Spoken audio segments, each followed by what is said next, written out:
High, এটা হচ্ছে day 9 of Ramadan. আজকে হচ্ছে 4 নম্বর ভ্লগ। তাই আমরা তারাবির নামাজ পড়ে ঘুমিয়ে গেলাম। তারপর আমরা সেরিতে উঠে গেলাম। সেরিতে উঠে ভাত খেয়ে আমরা শুয়ে গেলাম। সকালে উঠে আমরা লাইট এবং ফিল্টার চালিয়ে দিলাম। আজকে আমি একটা ব্রিডিং সেট আপ করবো জুয়েল ফিশের জন্য।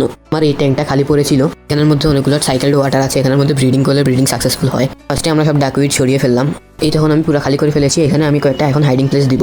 হাইডিং প্লেসের জন্য আমি কয়েকটা কোকোনাট শেল, প্লাস্টিকের দইয়ের বাক্স নিয়ে নিলাম, কারণ আমার কাছে আর্টিফিশিয়াল ছাড়া রিয়েল কিছু পাচ্ছি না আপাতত। রিয়েল কিছু দিলে ব্রিডিং আরও বেশি ভালো হতো এবং সাকসেসফুল হতো। তারপর আমরা কয়েকটা হাইডিং প্লেস এগুলো দিয়ে দিলাম এখানে, যেন মাছগুলো লুকাতে পারে। চিকলেট ফিশ হাইডিং প্লেসে ভালো ব্রিড করে এবং ডিম বাচ্চা করে, তাই আমি হাইডিং প্লেস দিচ্ছিলাম। প্লাস্টিকের দইয়ের বাক্সগুলো উপরের দিকে ভেসে উঠছিল, কারণ এগুলো প্লাস্টিকের। এর জন্য আমি কয়েকটা পাথর দিয়ে দিলাম। পাথর দিলে নিচের দিকে থাকবে, উপরে ভেসে উঠবে না, মাছও স্ট্রেসে আর পড়বে না। তারপর আমরা একটা টাইলসের টুকরা দিয়ে দিলাম, যেন এর মধ্যে ডিম দিতে পারে। জুয়েল ফিশ ফ্ল্যাট প্লেসে ভালো ডিম দেয়। তো আমি এই জোড়া একটা জুয়েল ফিশ আনলাম। এগুলোর কালার কোয়ালিটিও ভালো, ফিমেলটার পেটেও ভালো ডিম আছে। আমার মতো ইনশাল্লাহ এই কয়েকদিনের মধ্যে ব্রিড করবে। এরপর আমরা এগুলো অ্যাক্লিমেট করতে রেখে দিলাম। এই তো আমরা অ্যাক্লিমেটের পরে সবগুলো মাছ ছেড়ে দিলাম। এরপর আমরা এখানের মধ্যে সবগুলো ডাকওয়েট দিয়ে দিলাম। ডাকওয়েট দিলে ব্রিডিং ভালো হয়, ভিতরে আলো পড়ে না, মাছ স্ট্রেসে পড়ে না এবং ব্রিডিং ভালো করে। এই তো দেখুন, এগুলোর পানির কোয়ালিটি খারাপ হয়ে গিয়েছে, তার জন্য ফিল্টার দিতে হবে।